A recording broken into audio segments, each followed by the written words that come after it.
6A. We have a number of items of communication. Is there a motion to receive and file? Commissioner Blackman. Receive and file communications under 2024-188. Is there support? Any questions on any of the items of communication that we are receiving and filing? Those in favor, please say aye. Those opposed, and that is adopted. Are there any items from commissioners? Hearing none. I have one. I would like to thank Public Affairs, not Public Affairs. Brian, what's your department? Public affairs. Oh, okay. I would like to thank Public Affairs for responding to a request that I received out in the community. And the person who was in receipt of those things for her community were the person was extremely happy and pleased with our response and thanked me profusely, and I'm passing that along to you, Brian. Commissioner Kinlock. Yes, Mr. Chair, I would just like to thank Mr. Smiley. It's just amazing how the responses that you get from residents when you just do what the department always does, and that's respond to their concerns. So this morning I was met with extreme appreciation, and I was told that the entire block is appreciative of the quick response of the DWSD, Mr. Smalley and his team. So definitely, because I actually forgot I had forwarded over to them, but they were approached me, and that was a good surprise to be greeted by that. Yep, thank you. Any other items from commissioners? All right, let's return to public participation. Is there anyone in the room that would like to address the board? Mr. Chair, Brian Peckapaw, Public Affairs Director, if I may give the instructions. Oh. To make a comment, if you are in person, please sign the sign-in sheet. Your name will be called and you can proceed to the microphone. If you are online, please raise your hand by using the raise hand icon on your desktop or mobile device. If you are calling into the meeting by phone, press *9 to raise your hand. If you are online or on the phone, after your name is called, IT will give you permission to unmute. In order to begin speaking, you will have to unmute yourself. To do so, press the unmute button, which is the microphone icon if you're online, or *6 if you are calling in. As a reminder, you will have a limit of 3 minutes to make your comment. There will be a timer indicating your remaining time. If you're online to make a comment, we kindly request you fill out the comment card link that's located in the chat. By filling out this card, we will have your contact information to follow up appropriately. If you are unable to click the link, please let us know, and a phone number will be provided to you to call to provide the needed information. You will only be called upon once. Once the chair closes public comment, there will be no other comments from the public, and all attendees will remain muted for the duration of the meeting. On-site comments are first, followed by online and on the phone. Thank you for your attention. And first we have Ms. Dara. We know her. Yeah. All right, thank you very much. And I want to thank and apologize to those who had to leave the room because we made a change in our agenda. Appreciate your patience in that regard. So I'm going to first call Ms. Dara. You're already here. How are you? Yeah, I wanted to have an appointment, I guess. I was down there in the little room, but well, there were a couple people, but I want to go over my stormwater bill, so I don't really understand it. Also, years ago, I was trying to do a stormwater drainage, and you all had some company downtown here that I met with, but they never did figure out my annual stormwater, which is harder with that. I could do the 100-year myself from that booklet you have, but I could not figure out the annual. But they just said, well, you just don't have enough land. So when they didn't want to go any further and they didn't want to figure out my annual stormwater. So I hired a company and they got me from Ann Arbor, they got me so little amount and I had to pay them also just to do the survey. And they didn't mark anything. I would have been better off to get a private company to do the survey and then give it to them. But and then they came up with this plan that didn't hardly save me any money on the stormwater drainage. Well, I wanted to be able to actually maybe dig a deep enough hole that I have a real deep cistern and collect enough to get 100% credit, or 80% is all you give. But I don't know if you still have any help available on that. So I would like somebody to explain to me why my stormwater keeps going up. And also, well, I realize you raise the rates every year. And I also want to just recommend that when they're building brand new buildings and they're not willing to put stormwater drainage in and use it to flush the toilets in the building, I think maybe that should be required on some of these big expensive projects. And in Germany, they used to require hot water solar on the roofs for every new building in West Germany. I read that probably 10, 15 years ago. But we keep just charging people, but not solving the problems, not getting at the main causes of them. And I have recommended years ago that you get Army Corps of Engineer survey all of the whole area where the low spots are, try and figure out if there's no housing or very little housing. You could put detention things that could be used for farming irrigation, because we're getting less water when you maybe need it if you were trying to have gardening. So we could actually use that stormwater if it's planned right. But you have to request that from the Army Corps of Engineers. I can't. I ask them and they say, no, it's got to be the government. All right. Time is up. Next, Haider Ajbor, and I'm sorry if I mispronounced your name, sir. Please come down.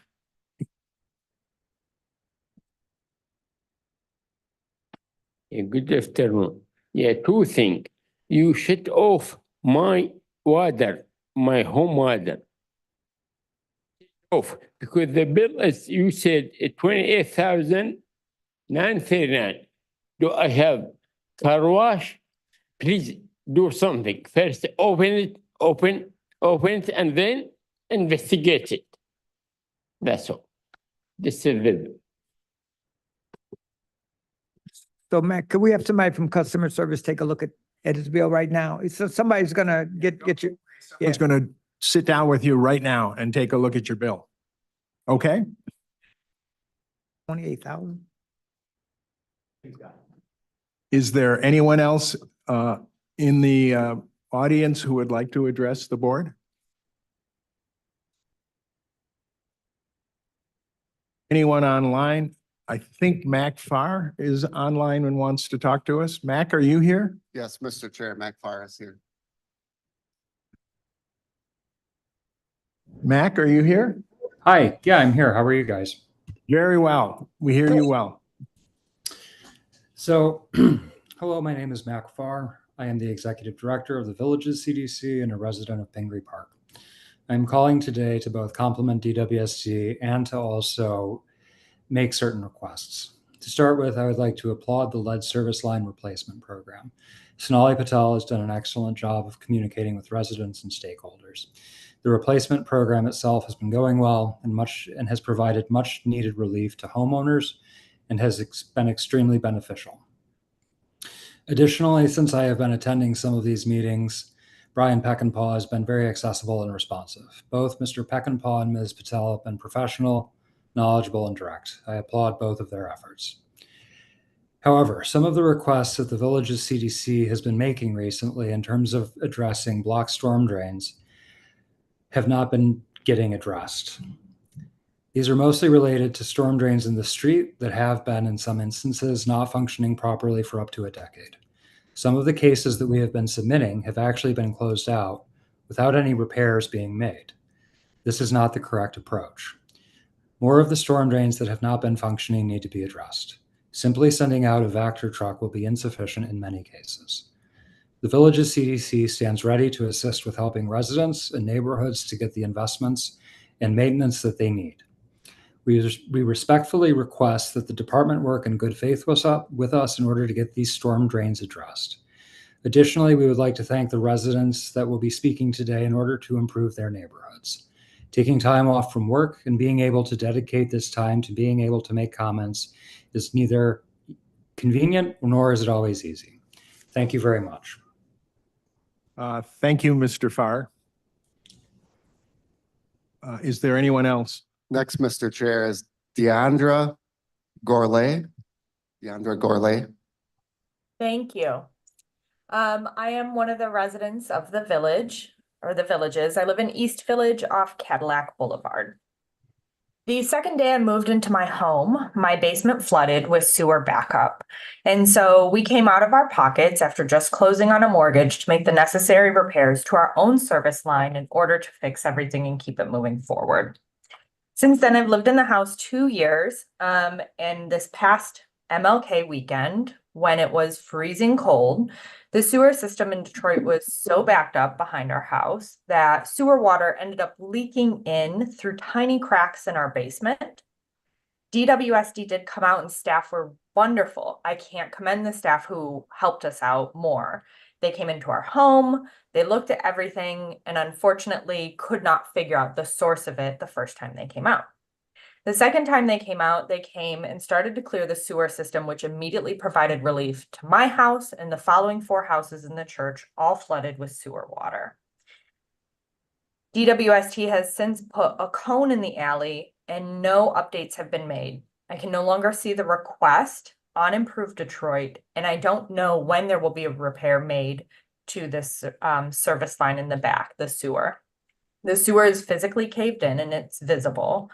And the homes behind me on Pennsylvania are being renovated and more residents will be moving into our block and the system isn't ready. What I'm concerned about is that myself and my senior neighbors are going to have another winter with flooding in our basements and an inability to figure out what the cause is and no way to get DWSD out to fix it. I would also like to say that we've had our storm drain on the street cleaned out many times. And immediately after it floods again because it needs an actual repair.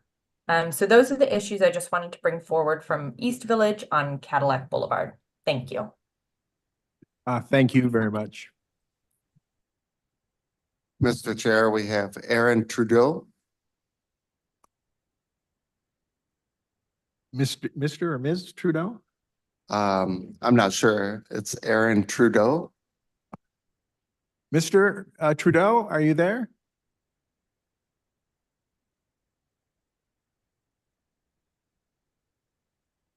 We'll, if he or she comes back, we'll put them on. Is there anyone else? Okay, Mr. Chair, we have Mark Reynolds. Mr. Reynolds?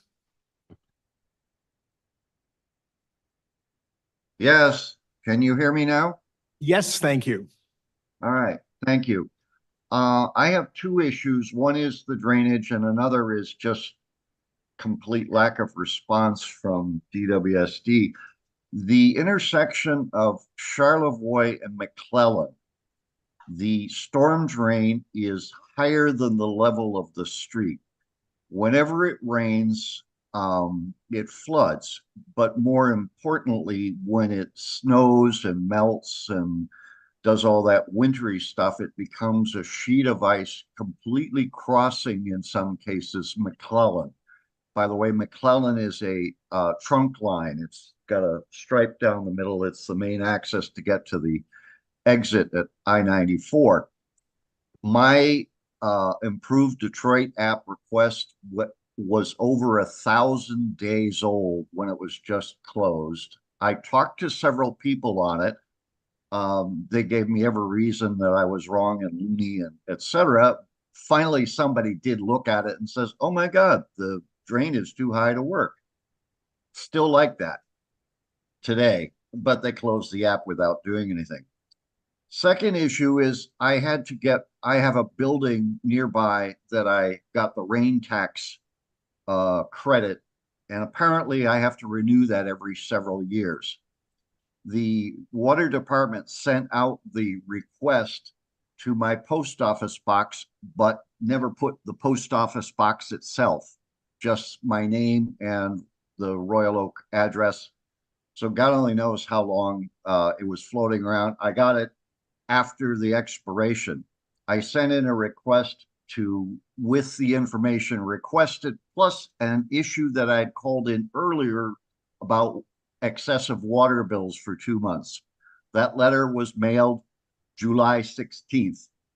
No response, of course. I don't know if that's arrogance or incompetence, but it is just so frustrating that a valid complaint where the water department didn't do their job and all that stuff is just ignored. How can anybody have a letter mailed to the proper address and just toss it in the garbage? Had my name, had my email, had my phone number, my account number, etc. This is nonsense. And it's not like the water department's going broke. You have staff, you should be able to respond to somebody's complaint. Or as in the other example, you should be able to fix the problem on Charlevoix and McClellan before somebody gets killed.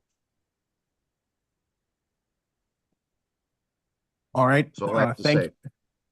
Thank you, Mark.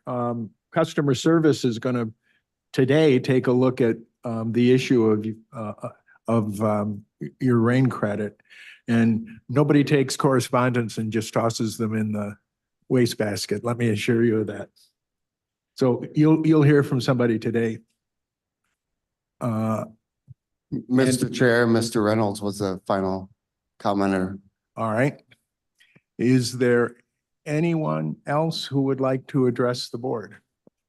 Oh, Mr. Chair, we just have two more that raised their hands. Mr. Miko Williams. Of course. Mr. Williams? Yes, hi, good afternoon, board. Good afternoon. D'Amico Williams, Chief Executive Director of Hydrate Detroit. Can you hear me?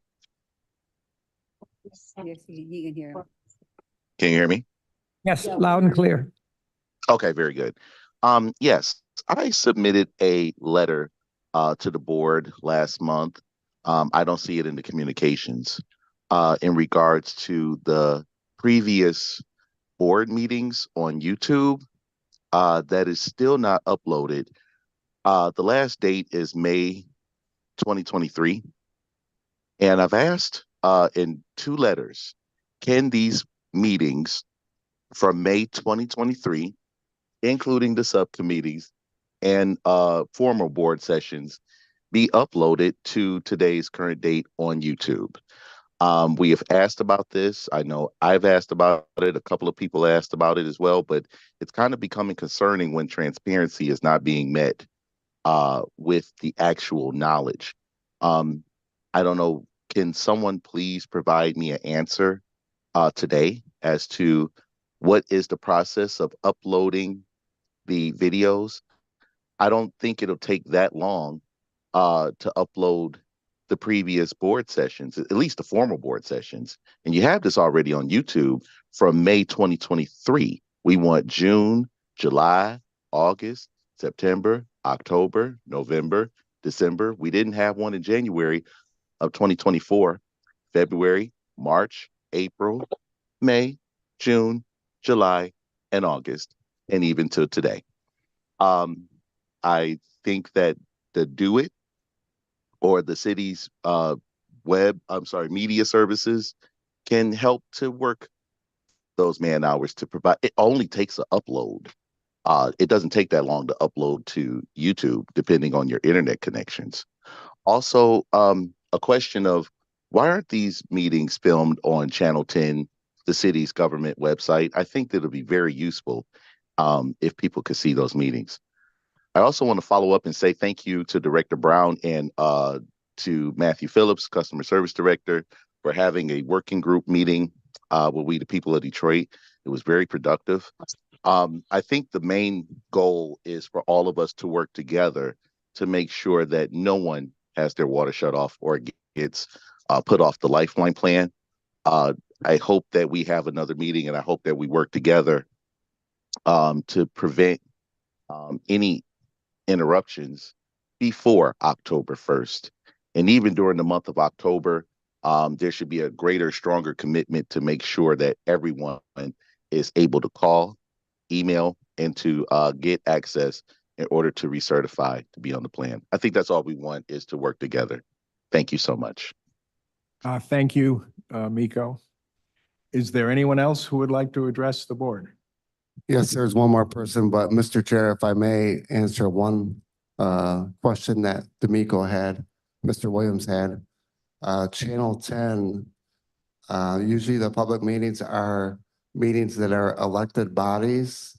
The city of Detroit has several boards, including the Board of Water Commissioners, but it is the elected bodies that are broadcast on the city cable channel, including the Board of Police Commissioners, which is elected, and City Council. And Mr. Chair, the next person is Narelle Hemphill. And with regard to the uploading, that's not a big deal. We can upload, if the tapes exist, we can upload them to YouTube. Mr. Chair, and I've presented this on numerous occasions, at least in the last 90 days. I've also provided it in writing as well to the board and to the public that as of June 2024, all of the Board of Water Commissioner meetings are on our DWSD YouTube channel. They have been out there since June. They are there today. And also, I've also responded to the board and to the public that the prior meetings to June of 2024 are not and will not be provided on our YouTube channel. They were streamed live at the moment that the meetings happened, but they are not there today. And I also had a meeting with Mr. Williams and We the People of Detroit. Both have asked the same question on Thursday, September 5th. And I also provided that same response in person and in writing. All right, well, obviously it is our intent to be as transparent as is possible. And so if the previous tapes don't exist, they don't exist. Okay. Mr. Chair, we have Narelle Hemphill, if you're ready to go to the next person. Yes, Ms. Hemphill? Yes, good afternoon, Attorney Narelle Hemphill. Thank you so much for your correspondence. We did receive your correspondence as of today in response to our July, I believe this is in response to our July 11th letter to DWSD. I did have a little bit of question about the discourse that was just happening around the availability of those YouTube recordings or the meeting recordings being on YouTube. I guess my first question is whether or not they exist. It sounds like the chair alluded to the fact that they may exist, and I believe that was Matthew Phillips said they will not be posted. So can we clarify, number one, whether or not they exist? And then number two, if they won't be posted, how, where, and when the public will be able to gain access to those meetings. We think that it is critical, especially as DWSD works to rebuild trust, that transparency is allowed and that the community does have continued and sustained access to meetings, especially when we are in this critical juncture with the Detroit Lifeline plan. It's important that that information does stay available to community. We know that we are in the recertification period where October 1st, we will have to recertify some over 26,000 households. And we know that affects roughly, according to the website, over 76,000 people. We know that number may be a little bit larger, depending on how we do those calculations on a per person per household basis. So again, as we are in this critical period where we are having our residents who are currently enrolled in the Detroit Lifeline plan recertify, it is critical that we do give them access to all information available so that they know not only about the recertification process, but about the Lifeline plan. Further, Thank you for the meeting that we did have. It answered a lot of the questions that we had concerning the recertification process. And we also thank Wayne Metro for giving us the information that we requested, or at least giving us the space to ask about more information concerning the Lifeline recertification process, as we learned that residents who call in now are able to be put on a protected list, so that when October 1st comes, that those residents will be saved from water shutoffs and also from disenrollment with the Lifeline plan. And then just to clarify for that recertification, is it true that residents only need to recertify their address and proof of household size? I think that was what Wayne Metro required. Thank you. Thank you, ma'am. Mr. Chair, the next person is phone number ending in 299. 299.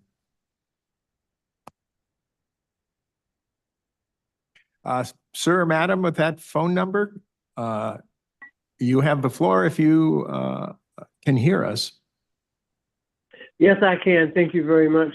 My name is Joyce Moore with the Virginia Park Community Coalition within the boundaries of the Virginia Park community. My concerns are the drainage fees.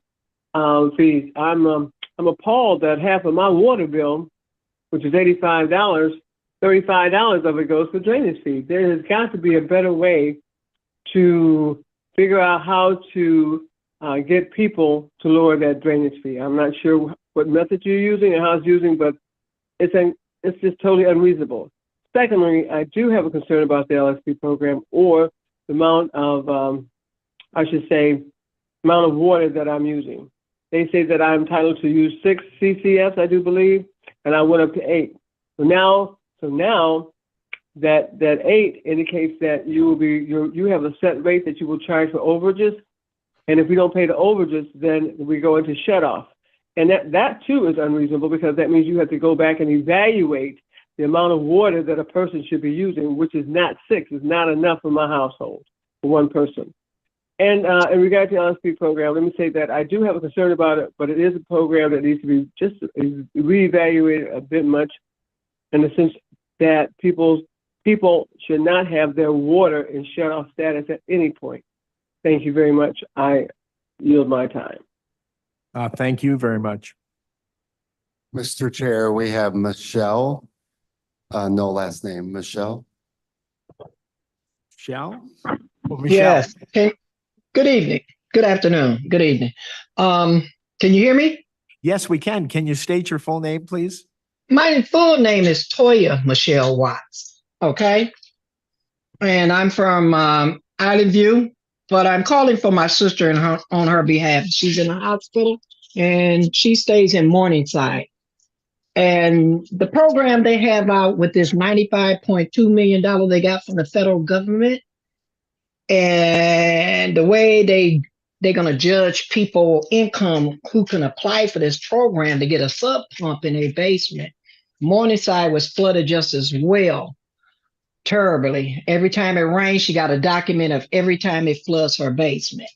And why did some federal government or the city sit down with the federal government and write this plan out that they're going to have all these documents in order to get served? Mother Nature, as Gary Brown put it, Mother Nature is the fault in the old infrastructure. So why are the homeowners are suffering from this to get something done for their home where they won't present black mold or anything in their basement? Okay. And number 2, I do not like that Lifeline plan for the plumbing for our system, because when I need a service did in my home, why do I have to pay $50 for somebody to come out? DTE don't do us like that for a home appliance program.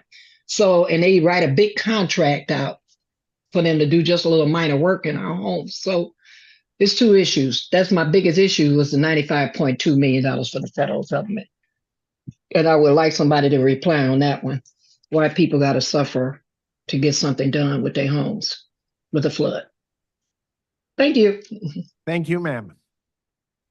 Mr. Chair, just 2 points.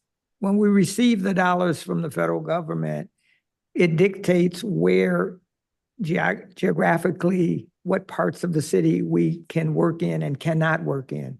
For instance, sometimes the grants say you can't work in a flood zone unless the homeowner has flood insurance. And we know not many of our homeowners are able to afford it. So we take the dollars and use them in areas that are not in a flood zone. AWR, she said Lifeline, but I think she meant AWR, the American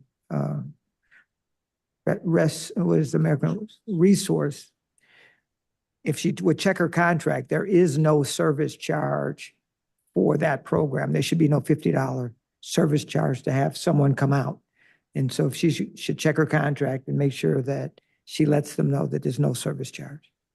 Mr. Chair, I just want to ask if you could, if Ms. Watts is still on there, for her to forward her questions that she just raised, forward it to me by email. This is Commissioner Ken Locke. Okay. Anyone else who'd like to address the board? Mr. Chair, we have Cecily McClellan. I'm sorry, the name again? Cecily McClellan. Ms. McClellan, Yes. how are you, ma'am? I'm fine. And how are you? I'm very well, thank you. Good. Thank you very much for this opportunity to speak. Cecily McClellan, I'm with We the People of Detroit. First, I'd like to thank the staff of DWSD, particularly Matthew Phillips, for convening the meeting on September the 5th with our organization and other community organizations to discuss the massive recertification of the Lifeline program. We found the meeting to be very helpful in the sense that it did provide some protection for residents who reach out to Wayne Metro and apply to be recertified. And therefore, there will be a list being submitted to DWSD of those people on a daily basis. It was our hope that there would be some pre-certification and also some grace period beyond October the 1st, in view of the fact that some of the Lifeline residents have been on the program since 22 and had not been recertified annually. And therefore, trying to complete such a large number was, we all recognize is totally impossible to do in a short time frame. We also looked at the dashboard and was hoping that it would be helpful if a data field could be added to identify the number of recertifications that have been completed and the number of recertifications that are pending. We look, we were wondering when shutoff notifications would begin. How long will the Detroit Lifeline residents be provided a period of grace before their shutoffs will start? Thank you very much for your time. Thank you, ma'am. Mr. Chair, we have no more hands raised. All right, then we will bring Bill for drainage. we can find it. We can find it. They could not find it downstairs. Somebody from customer.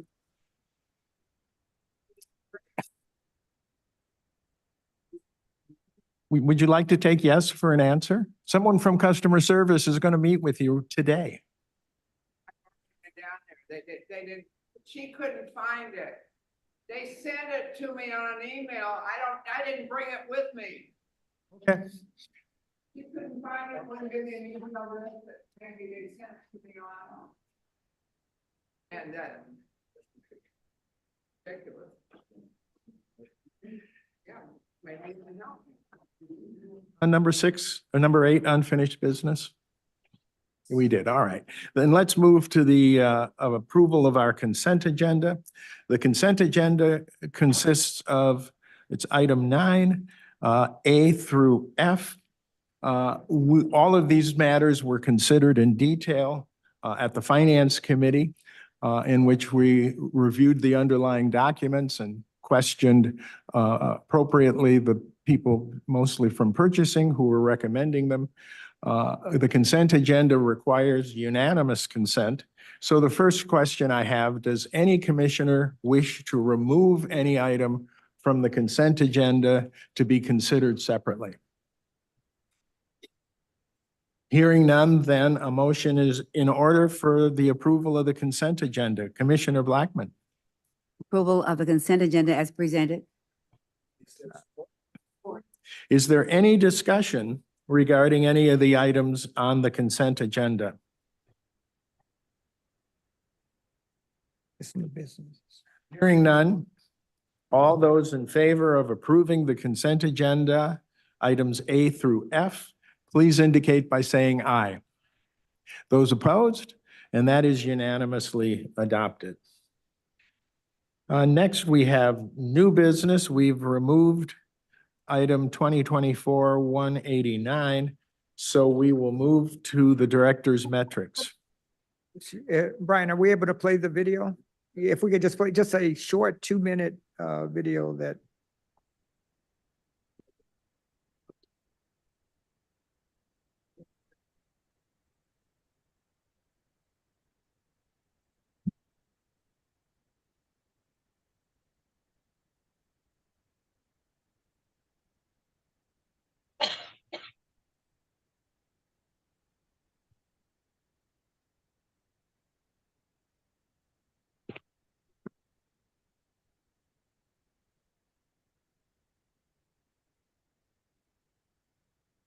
With the Black Coalition, I've catapulted in my life on a mental, spiritual, emotional, physical level. Like every level in my life has changed. Dex and the Black Coalition kind of came in at a pivotal moment because I always was looking for identity. I always knew that it was a higher calling for me in my life, but I just didn't know how to get there. I always had a relationship with God and everything, and I always tried to build that.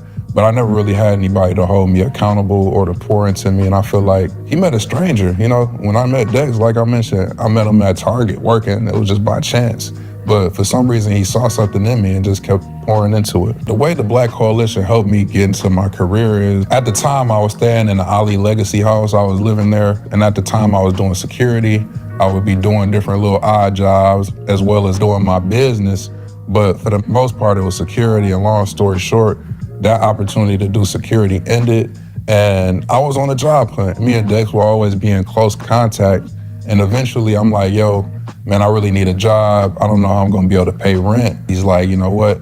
I got a few contacts. I may be able to get you this job at the Water and Sewage Department. So I'm like, cool, let's do it. I wanted to do something to where my life wouldn't be at risk. This was on the latter end of my growth with Christ. I didn't really want to be out around the nightlife. I didn't want to be around drinking, smoking. I just knew it wasn't a good influence for me. I really wanted to change my environment. So I was blessed that he got me into this job at Detroit Water. I've been there for about 2 years, and it's been a blessing for me working there. It's refined my skills. I now have a skilled trade working through there. I recently got my CDL to drive trucks. So not only do I now know how to drive trucks, I know how to make repairs, pretty much being a plumber pipe fitter on all the industrial water mains and water services. So it's really been a blessing working for the water department. I still don't have much experience being a group leader, but I feel like this opportunity is what's really helping shape and mold me for what's to come in my life.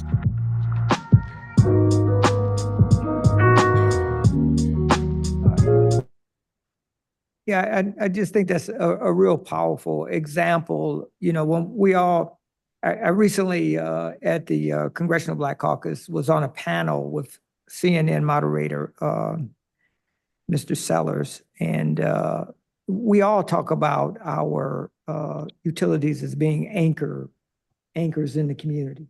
But if we're not able to create opportunity for folks in the community, then we're missing a once-in-a-lifetime opportunity with all the infrastructure we're doing. And I think this is just an example of showing that we really care about folks in our community, and we're creating an opportunity for them, because that, you've heard me say this, that's the only thing that really pulls people out of poverty is a job. Nobody wants a handout.